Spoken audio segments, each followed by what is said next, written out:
ਇਹ ਜੋ ਕੁਝ ਵਾਪਰਿਆ ਵਾ ਇਹ ਬਹੁਤ ਮੰਦਭਾਗਾ ਸੀ ਤੇ ਸ਼੍ਰੋਮਣੀ ਗੁਰਦੁਆਰਾ ਪ੍ਰਬੰਧਕ ਕਮੇਟੀ ਨੂੰ ਇਹਨੂੰ ਵਾਪਰਨ ਤੋਂ ਰੋਕਣਾ ਚਾਹੀਦਾ ਸੀ, ਪਰ ਉਹ ਰੋਕਣ ਵਿੱਚ ਅਸਫਲ ਰਹੀ ਤੇ ਜੋ ਹੋਇਆ ਉਹਦੇ ਵਿੱਚ ਉਹਦੀ ਜ਼ਿੰਮੇਵਾਰੀ ਆ ਤੇ ਉਹ ਪਹਿਲਾਂ ਹੀ ਲਾਪਤਾ ਸਰੂਪਾਂ ਦੇ ਮਾਮਲੇ ਵਿੱਚ ਖਾਲਸਾ ਪੰਥ ਦੇ ਕਟਹਿਰੇ 'ਚ ਖੜੀ ਆ ਤੇ ਇੱਕ ਹੋਰ ਨਵੇਂ ਮਾਮਲੇ ਦੇ ਵਿੱਚ ਵੀ ਕਟਹਿਰੇ 'ਚ ਖੜੀ ਹੋ ਗਈ।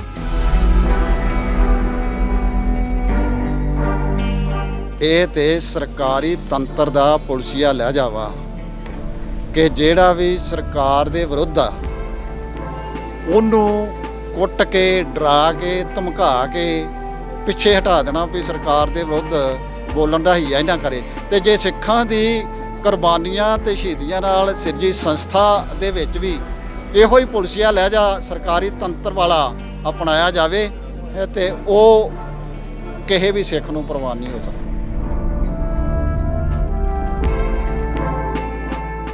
मैं उस दिन भी कह के गया थी कि छेती छेती हिसाब किताब दे दो, सिख संगतां हिसाब मंगणगीਆਂ, खालसा पंथ ये बर्दाश्त नहीं कर सकता।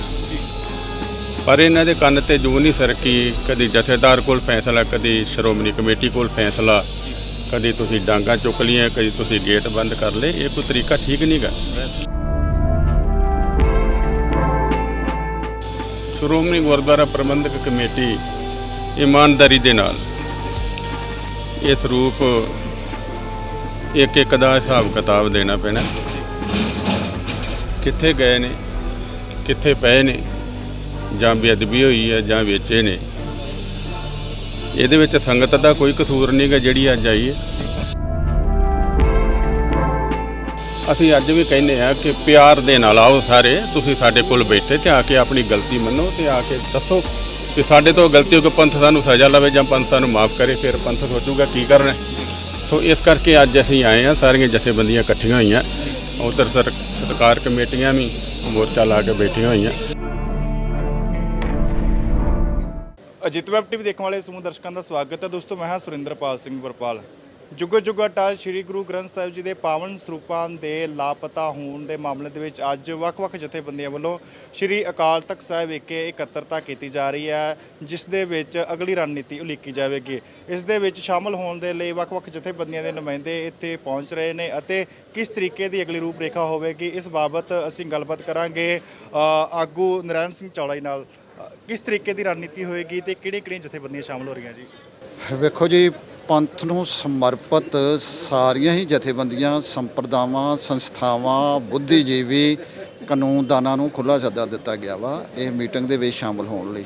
ਮੁੱਦਾ ਹੈਗਾ ਸ੍ਰੀ ਗੁਰੂ ਗ੍ਰੰਥ ਸਾਹਿਬ ਜੀ ਦੇ ਲਾਪਤਾ ਹੋਏ ਸਰੂਪ, ਉਹ ਸਰੂਪਾਂ ਦੀ ਭਾਲ ਕਰਨੀ ਤੇ ਉਹਨਾਂ ਦਾ ਸਤਿਕਾਰ ਕਾਇਮ ਰੱਖਣਾ ਹਰ ਸਿੱਖ ਦਾ ਫਰਜ਼ ਆ ਤੇ ਉਹਦੇ ਵਾਸਤੇ ਜਿਹੜੀ ਰਣਨੀਤੀ ਆ ਉਹ ਇੱਕ ਸੋਚ, ਇੱਕ ਪਹੁੰਚ ਤੇ ਇੱਕ ਪੈਂਤੜੇ ਦੇ ਨਾਲ ਹੀ ਉਲੀਕੀ ਜਾ ਸਕਦੀ ਆ। ਤੇ ਅੱਜ ਇਹਦੇ ਉੱਤੇ ਹੀ ਬੜੀਆਂ ਗੰਭੀਰ ਵਿਚਾਰਾਂ ਹੋਣਗੀਆਂ ਸੁਹਿਰਦਤਾ ਦੇ ਨਾਲ, ਉਸ ਵਿੱਚੋਂ ਜਿਹੜੀ ਰਣਨੀਤੀ ਨਿਕਲੇਗੀ ਉਹਦੇ ਅਨੁਸਾਰ ਫੈਸਲਾ ਕਰਾਂਗੇ। ਜਿਹੜੀ ਸਿੰਘ ਸਾਹਿਬ ਵੱਲੋਂ ਜਾਂਚ ਕੀਤੀ ਗਈ ਸੀ, ਤੁਸੀਂ ਉਸ ਤੋਂ ਸੰਤੁਸ਼ਟ ਹੋ? ਵੇਖੋ ਜੀ, ਜਾਂਚ ਰਿਪੋਰਟ ਤੇ ਜੇ ਜਨਤਕ ਕੀਤੀ ਨਹੀਂ, ਜਿੰਨਾ ਚਿਰ ਜਨਤਕ ਹੋਈ ਨਹੀਂ ਉਹਨਾਂ ਚਿਰ ਉਹਦੇ ਬਾਰੇ ਆਪਾਂ ਕੁਝ ਨਹੀਂ ਕਹਿ ਸਕਦੇ। ਸ਼੍ਰੋਮਣੀ ਕਮੇਟੀ ਕਰਦੀ ਅਸੀਂ ਜਾਂਚ ਰਿਪੋਰਟ ਜਨਤਕ ਕੀਤੀ, ਉਹ ਕਿੰਨੀ ਕੁ ਕੀਤੀ ਆ ਤੇ ਉਹ ਤੋਂ ਕਿੰਨੇ ਕੁ ਸੰਤੁਸ਼ਟ ਹੋ? ਵੇਖੋ, ਜਿਹੜੀ ਸ਼੍ਰੋਮਣੀ ਗੁਰਦੁਆਰਾ ਪ੍ਰਬੰਧਕ ਕਮੇਟੀ ਨੇ ਜਨਤਕ ਕੀਤੀ ਆ ਉਹ 10 ਪੇਜ ਨੇ। ਜਿਹੜਾ ਦੋਸ਼ ਪੱਤਰ ਆ ਭਈ ਆ ਮੁਲਾਜ਼ਮਾਂ ਨੇ ਆ ਜਿਹੜਾ ਵਾ ਅਪਰਾਧ ਕੀਤਾ ਵਾ, ਉਹਦੇ ਨਾਲ ਕੌਮ ਸੰਤੁਸ਼ਟ ਨਹੀਂ। ਕੌਮ ਤੇ ਜਿਹੜੀ ਪੜਤਾਲੀਆ ਕਮੇਟੀ ਦੀ ਪੂਰੀ ਪੜਤਾਲੀਆ ਰਿਪੋਰਟ ਆ ਉਹਨੂੰ ਵੇਖ ਕੇ ਹੀ ਉਹਦਾ ਅੰਦਾਜ਼ਾ ਲਾ ਸਕਦੀ ਹੈ ਕਿ ਇਹਦੇ ਵਿੱਚ ਕੀ ਆ। ਓਕੇ, ਸ਼੍ਰੋਮਣੀ ਕਮੇਟੀ ਦਾ ਜਿਸ ਤਰੀਕੇ ਦਾ ਨਜ਼ਰੀਆ ਰਿਹਾ ਹੈ, ਤੁਸੀਂ ਵੀ ਸਵਾਲ ਕਰ ਰਹੇ ਹੋ, ਹਰੇਕ ਸਿੱਖ ਸਵਾਲ ਕਰ ਰਿਹਾ ਕਿ ਉਹ ਸਰੂਪ ਕਿੱਥੇ ਗਏ ਨੇ, ਹੱਕ ਵੀ ਰੱਖਦੇ ਨੇ, ਸ਼੍ਰੋਮਣੀ ਕਮੇਟੀ ਜਵਾਬਦੇਹ ਵੀ ਹੈ, ਪਰ ਜਿਸ ਤਰੀਕੇ ਦਾ ਉਹਨਾਂ ਕੋਲ ਰਵੱਈਆ ਅਪਣਾਇਆ ਗਿਆ ਹੈ, ਲਾਠੀ ਚਾਰਜ ਕੀਤਾ ਗਿਆ ਹੈ, ਖੂਨੀ ਝੜਪ ਕੀਤੀ ਗਈ ਹੈ, ਕਿੰਨਾ ਕੁ ਸਹਿਮਤ ਹੋ ਤੁਸੀਂ?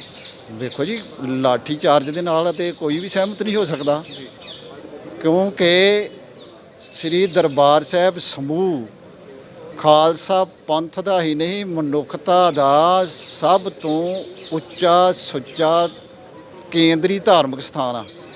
ਤੇ ਜੇ ਇਸ ਦੀ ਪਵਿੱਤਰਤਾ ਭੰਗ ਹੁੰਦੀ ਆ, ਭਾਵੇਂ ਸਿੱਖਾਂ ਨਾਲ ਲੜਾਈ ਕਾਰਨ, ਸਿੱਖਾਂ ਦੀਆਂ ਦਸਤਾਰਾਂ ਲੈਣ ਨਾਲ, ਸਿੱਖਾਂ ਦੇ ਕਕਾਰਾਂ ਦੀ ਬੇਅਦਬੀ ਹੋਣ ਨਾਲ, ਜਾਂ ਇੱਕ ਦੂਜੇ ਪ੍ਰਤੀ ਅਪਬੋਲ ਬੋਲੇ ਜਾਣ ਨਾਲ ਉਹਨੂੰ ਕੋਈ ਵੀ ਸਿੱਖ ਪਸੰਦ ਨਹੀਂ ਕਰਦਾ। ਤੇ ਇਹ ਜੋ ਕੁਝ ਵਾਪਰਿਆ ਵਾ ਇਹ ਬਹੁਤ ਮੰਦਭਾਗਾ ਸੀ ਤੇ ਸ਼੍ਰੋਮਣੀ ਗੁਰਦੁਆਰਾ ਪ੍ਰਬੰਧਕ ਕਮੇਟੀ ਨੂੰ ਇਹਨੂੰ ਵਾਪਰਨ ਤੋਂ ਰੋਕਣਾ ਚਾਹੀਦਾ ਸੀ, ਪਰ ਉਹ ਰੋਕਣ ਵਿੱਚ ਅਸਫਲ ਰਹੀ ਤੇ ਜੋ ਹੋਇਆ ਉਹਦੇ ਵਿੱਚ ਉਹਦੀ ਜ਼ਿੰਮੇਵਾਰੀ ਆ।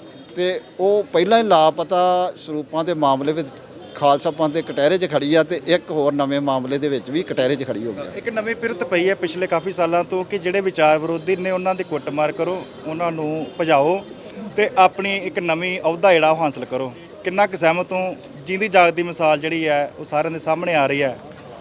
ਵੇਖੋ ਜੀ, ਇਹ ਤੇ ਸਰਕਾਰੀ ਤੰਤਰ ਦਾ ਪੁਲਸੀਆ ਲਹਿਜਾ ਵਾ ਕਿ ਜਿਹੜਾ ਵੀ ਸਰਕਾਰ ਦੇ ਵਿਰੁੱਧ ਆ ਉਹਨੂੰ ਕੁੱਟ ਕੇ, ਡਰਾ ਕੇ, ਧਮਕਾ ਕੇ ਪਿੱਛੇ ਹਟਾ ਦੇਣਾ ਵੀ ਸਰਕਾਰ ਦੇ ਵਿਰੁੱਧ ਬੋਲਣ ਦਾ ਹੀਆ ਹੀ ਨਾ ਕਰੇ। ਤੇ ਜੇ ਸਿੱਖਾਂ ਦੀ ਕੁਰਬਾਨੀਆਂ ਤੇ ਸ਼ਹੀਦੀਆਂ ਨਾਲ ਸਿਰਜੀ ਸੰਸਥਾ ਦੇ ਵਿੱਚ ਵੀ ਇਹੋ ਹੀ ਪੁਲਸੀਆ ਲਹਿਜਾ ਸਰਕਾਰੀ ਤੰਤਰ ਵਾਲਾ ਅਪਣਾਇਆ ਜਾਵੇ ਤੇ ਉਹ ਕਿਸੇ ਵੀ ਸਿੱਖ ਨੂੰ ਪ੍ਰਵਾਨ ਨਹੀਂ ਹੋ ਸਕਦਾ। ਸ਼੍ਰੋਮਣੀ ਕਮੇਟੀ ਦੇ ਇਸ ਵਰਤੀਰੇ ਦੇ ਉੱਤੇ ਅਜੇ ਤੱਕ ਜਥੇਦਾਰ ਹੋਣ ਦਾ ਬਿਆਨ ਨਹੀਂ ਆਇਆ, ਜਿਹੜੇ ਹਰੇਕ ਮੁੱਦੇ ਤੇ ਆਪਣੀ ਬਿਆਨ ਦਿੰਦੇ ਨੇ, ਪ੍ਰਤੀਕਿਰਿਆ ਦਿੰਦੇ ਨੇ। ਕੀ ਉਹ ਸਹਿਮਤ ਹੋਣਗੇ? ਤੁਹਾਡਾ ਕੀ ਮੰਨਣਾ, ਕਿਸ ਤਰੀਕੇ ਦਾ ਉਹਨਾਂ ਦਾ ਹੋਣਾ ਚਾਹੀਦਾ ਹੈ? ਵੇਖੋ ਜੀ, ਪ੍ਰਤੀਕਿਰਿਆ ਤੇ ਹਰ ਸਿੱਖ ਨੂੰ ਮਾੜੇ ਕਿਸੇ ਵੀ ਕਦਮ ਦੇ ਉੱਤੇ ਪ੍ਰਤੀਕਿਰਿਆ ਪ੍ਰਗਟ ਕਰਨੀ ਚਾਹੀਦੀ ਆ ਤੇ ਜਿਨ੍ਹਾਂ ਨਹੀਂ ਕੀਤੀ ਉਹ ਆਪਣੀ ਜ਼ਿੰਮੇਵਾਰੀ ਤੋਂ ਜਿਹੜੇ ਆ ਉਹ ਪਿੱਛੇ ਹਟ ਰਹੇ ਆ। ਬਹੁਤ ਬਹੁਤ ਧੰਨਵਾਦ ਜੀ। ਵਾਹਿਗੁਰੂ ਖਾਲਸਾ ਵਾਹਿਗੁਰੂ ਜੀ ਕੀ ਫਤਿਹ। ਸੋ ਇਸ ਨਰਾਇਣ ਸਿੰਘ ਚੌੜਾ ਜਿਨ੍ਹਾਂ ਦਾ ਕਹਿਣਾ ਹੈ ਕਿ ਵੱਖ-ਵੱਖ ਜਥੇਬੰਦੀਆਂ ਵੱਲੋਂ ਅੱਜ ਖੁੱਲ੍ਹਾ ਸੱਦਾ ਦਿੱਤਾ ਗਿਆ ਸੀ ਸ੍ਰੀ ਅਕਾਲ ਤਖਤ ਸਾਹਿਬ ਵਿਖੇ ਅਤੇ ਮਿਲ ਬੈਠ ਕੇ ਅਗਲੀ ਰਣਨੀਤੀ ਉਲੀਕਣ ਬਾਰੇ, ਵਿਚਾਰਨ ਬਾਰੇ ਕਿ ਕਿਸ ਤਰੀਕੇ ਦੇ ਨਾਲ ਜੁਗੋ ਜੁਗ ਅਟਲ ਸ੍ਰੀ ਗੁਰੂ ਗ੍ਰੰਥ ਸਾਹਿਬ ਜੀ ਦੇ ਪਾਵਨ ਸਰੂਪ ਜਿਹੜੇ ਘੱਟ ਪਾਏ ਗਏ ਨੇ, ਜਿਨ੍ਹਾਂ ਦੀ ਗਿਣਤੀ ਜੋ ਦੱਸੀ ਗਈ ਹੈ ਉਸ ਦੇ ਮੁਤਾਬਕ ਜੋ ਬਣਦੀ ਕਾਰਵਾਈ ਹੈ ਤਾਂ ਜੋ ਅਸੀਂ ਸ੍ਰੀ ਗੁਰੂ ਗ੍ਰੰਥ ਸਾਹਿਬ ਜੀ ਦੇ ਪਾਵਨ ਸਰੂਪਾਂ ਬਾਰੇ ਜਾਣਕਾਰੀ ਜਿਹੜੀ ਹੈ ਉਹ ਇਕੱਠੀ ਕਰ ਸਕੀਏ ਅਤੇ ਲੋੜੀਂਦੀ ਕਾਰਵਾਈ ਕਿਸ ਤਰੀਕੇ ਨਾਲ ਕੀਤੀ ਜਾਵੇ, ਇਸ ਦੇ ਲਈ ਰਣਨੀਤੀ ਲਿਖੀ ਜਾਵੇਗੀ। ਕੀ ਕੁਝ ਅਗਲਾ ਫੈਸਲਾ ਹੋਵੇਗਾ ਅਸੀਂ ਤੁਹਾਡੇ ਤੱਕ ਸਾਂਝੇ ਕਰਾਂਗੇ।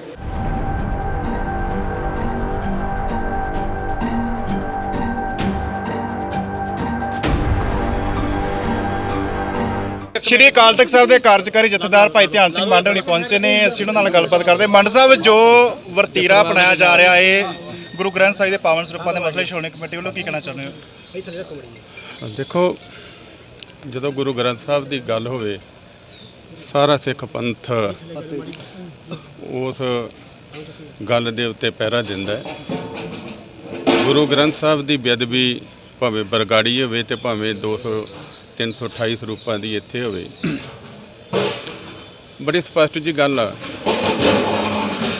ਕਿ ਸ਼੍ਰੋਮਣੀ ਗੁਰਦੁਆਰਾ ਪ੍ਰਬੰਧਕ ਕਮੇਟੀ ਇਮਾਨਦਾਰੀ ਦੇ ਨਾਲ ਇਹ ਸਰੂਪ ਇੱਕ ਦਾ ਹਿਸਾਬ ਕਿਤਾਬ ਦੇਣਾ ਪੈਣਾ,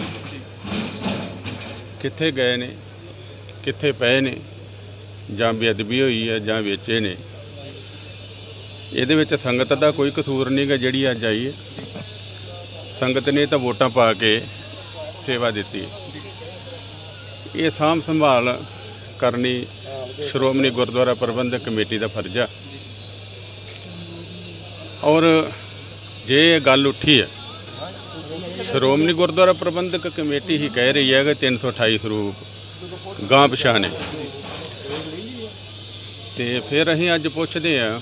ਮੈਂ ਉਸ ਦਿਨ ਵੀ ਇਹ ਕਹਿ ਕੇ ਗਿਆ ਸੀ ਕਿ ਛੇਤੀ ਛੇਤੀ ਹਿਸਾਬ ਕਿਤਾਬ ਦੇ ਦਿਓ, ਸਿੱਖ ਸੰਗਤਾਂ ਹਿਸਾਬ ਮੰਗਣਗੀਆਂ, ਖਾਲਸਾ ਪੰਥ ਇਹ ਬਰਦਾਸ਼ਤ ਨਹੀਂ ਕਰ ਸਕਦਾ।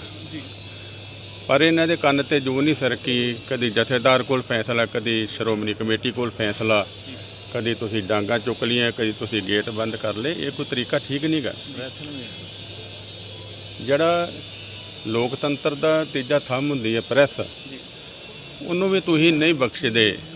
ਕੀ ਗੱਲ ਹੈ ਬਈ, ਜੇ ਤੁਸੀਂ ਸੱਚੇ ਆ ਪ੍ਰੈਸ ਨੂੰ ਆਵਾਜ਼ ਮਾਰੋ ਕਿ ਆਓ ਤੁਸੀਂ ਦੇਖੋ ਕੌਣ ਸੱਚਾ ਕੌਣ ਝੂਠਾ। ਜਿਹੜੇ ਪ੍ਰਦਰਸ਼ਨ ਕਰ ਰਹੇ ਨੇ ਜਾਂ ਰੋਸ ਕਰ ਰਹੇ ਨੇ ਉਹ ਝੂਠੇ ਨੇ ਜਾਂ ਅਸੀਂ ਝੂਠੇ।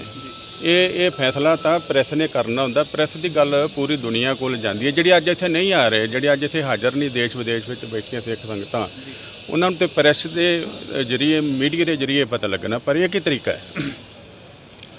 ਸੋ ਕੋਈ ਗੱਲ ਨਹੀਂ, ਸਾਰਾ ਪੰਥ ਅੱਜ ਇਕੱਠਾ ਹੋ ਰਿਹਾ ਹੈ ਤੇ ਕੋਈ ਪੰਥ ਦੇ ਹੱਕ ਵਿੱਚ, ਕੌਮ ਦੇ ਹੱਕ ਵਿੱਚ ਜਿਹੜਾ ਫੈਸਲਾ ਲਵਾਂਗੇ, ਉਸ ਫੈਸਲੇ ਦੇ ਮੁਤਾਬਕ ਪੰਥ ਦੇ ਸਾਹਮਣੇ, ਕੌਮ ਦੇ ਸਾਹਮਣੇ ਇਹ ਤਾਂ ਕੋਈ ਵੀ ਚੀਜ਼ ਨਹੀਂ ਹੈਗੇ ਜਿਹੜੇ ਅਹੁਦੇਦਾਰ ਨੇ, ਮੁਲਾਜ਼ਮਾਂ ਦਾ ਕੋਈ ਕਸੂਰ ਨਹੀਂ ਹੈਗਾ।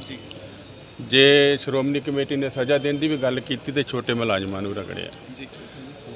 ਜ਼ਿੰਮੇਵਾਰ ਕੁਰਸੀਆਂ ਦੇ ਉੱਤੇ ਬੈਠੇ ਜਿਹੜੇ ਨੇ, ਕੋਈ ਵੀ ਐਡੀ ਵੱਡੀ ਗੱਲ ਨਹੀਂ, ਪੰਥ ਨਾਲੋਂ ਕੁਛ ਨਹੀਂ ਵੱਡਾ ਹੁੰਦਾ।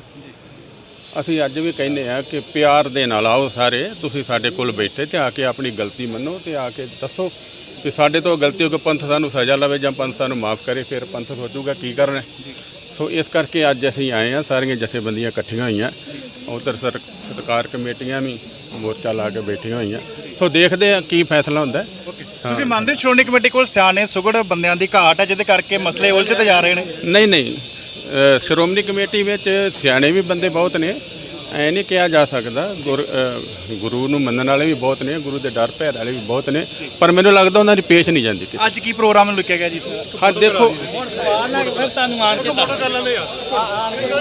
ਸੋ ਇਹ ਸਨ ਕਾਰਜਕਾਰੀ ਮੁਤਵਾਜ਼ੀ ਜਥੇਦਾਰ ਭਾਈ ਧਿਆਨ ਸਿੰਘ ਜੀ ਮੰਡ, ਜਿਨ੍ਹਾਂ ਨੇ ਦੱਸਿਆ ਕਿ ਅੱਜ ਸ਼੍ਰੀ ਅਕਾਲ ਤਖਤ ਸਾਹਿਬ ਵਿਖੇ ਵੱਖ-ਵੱਖ ਜਥੇਬੰਦੀਆਂ ਦੇ ਨੁਮਾਇੰਦੇ ਇਕੱਠੇ ਹੋ ਰਹੇ ਨੇ। ਅਗਲੀ ਰਣਨੀਤੀ ਲਿਖੀ ਜਾਵੇਗੀ। ਸ਼੍ਰੋਮਣੀ ਕਮੇਟੀ ਨੂੰ ਇੱਕ ਪਾਵਨ ਸਰੂਪ ਦਾ ਹਿਸਾਬ ਦੇਣਾ ਪਵੇਗਾ, ਪਰ ਸ਼੍ਰੋਮਣੀ ਕਮੇਟੀ ਜਿੰਨੀ ਦੇਰੀ ਕਰੇਗੀ ਉਨੇ ਹੀ ਉਹਨੂੰ ਗੰਭੀਰ ਸਿੱਟੇ ਵੀ ਭੁਗਤਣੇ ਪੈਣਗੇ। ਜਿੰਨੀ ਜਲਦੀ ਹੋ ਸਕੇ ਮਾਮਲੇ ਨੂੰ ਸਾਫ਼ ਤੇ ਸਪਸ਼ਟ ਕਰਨਾ ਉਹਨਾਂ ਦੀ ਜ਼ਿੰਮੇਵਾਰੀ ਵੀ ਹੈ ਤੇ ਉਹਨਾਂ ਨੂੰ ਕਰਨਾ ਵੀ ਚਾਹੀਦਾ ਹੈ। ਕਿਸ ਤਰੀਕੇ ਨਾਲ ਅਗਲੀ ਰੂਪਰੇਖਾ ਹੋਵੇਗੀ, ਅਸੀਂ ਤੁਹਾਡੇ ਨਾਲ ਸਾਂਝੀ ਕਰਾਂਗੇ। ਰਜੇਸ਼ ਕੁਮਾਰ ਸੰਧੂ ਦੇ ਨਾਲ ਸੁਰਿੰਦਰਪਾਲ ਸਿੰਘ ਵਰਪਾਲ, ਅੰਮ੍ਰਿਤਸਰ। ਦੇਸ਼ ਦੁਨੀਆ ਤੇ ਕੋਰੋਨਾ ਮਹਾਮਾਰੀ ਦਾ ਅਸਰ। ਇਹ ਜ਼ਰੂਰੀ ਹੈ ਕਿ ਤੁਹਾਨੂੰ ਮਿਲੇ ਸਹੀ ਜਾਣਕਾਰੀ ਅਤੇ ਪਤਾ ਹੋਵੇ ਸੱਚੀ ਖਬਰ। ਅਜੀਤ ਵੈਬ ਟੀਵੀ ਦੇ ਸੈਂਕੜੇ ਪੱਤਰਕਾਰਾਂ ਦੀ ਹੈ ਹਰ ਪਲ, ਹਰ ਜਗ੍ਹਾ ਤੇ ਹਰ ਸਥਿਤੀ ਤੇ ਪੈਣੀ ਨਜ਼ਰ। ਪਿੰਡ, ਕਸਬਾ, ਸ਼ਹਿਰ ਹੋਵੇ ਜਾਂ ਦੇਸ਼ ਵਿਦੇਸ਼, ਅਸੀਂ ਜੁੜੇ ਹਾਂ ਤੁਹਾਡੇ ਨਾਲ ਅਖਬਾਰਾਂ ਤੇ ਸੋਸ਼ਲ ਮੀਡੀਆ ਰਾਹੀਂ। ਕਲਮ ਦੀ ਤਾਕਤ ਤੇ ਵੈਬ ਟੀਵੀ ਦੇ ਮਾਧਿਅਮ ਦੇ ਨਾਲ ਹਰ ਜਨ ਤੱਕ ਪਹੁੰਚਾਵਾਂਗੇ ਹਰ ਮਨ ਦੀ ਆਵਾਜ਼। ਹਰ ਆਮੋ ਖਾਸ ਤੇ ਹਕੂਮਤ ਨੂੰ ਵੀ ਕਰਾਂਗੇ ਸਵਾਲ ਜਵਾਬ। ਆਪ ਨਹੀਂ ਤਾਂ ਪਹੁੰਚੇਗੀ ਸਾਡੀ ਵੀਡੀਓ ਕਾਲ। ਅਫਵਾਹਾਂ ਤੋਂ ਬਚੋ ਅਤੇ ਸੱਚੀਆਂ ਤੇ ਸਹੀ ਖਬਰਾਂ ਦੇ ਲਈ ਜੁੜੇ ਰਹੋ ਅਜੀਤ ਵੈਬ ਟੀਵੀ ਦੇ ਨਾਲ।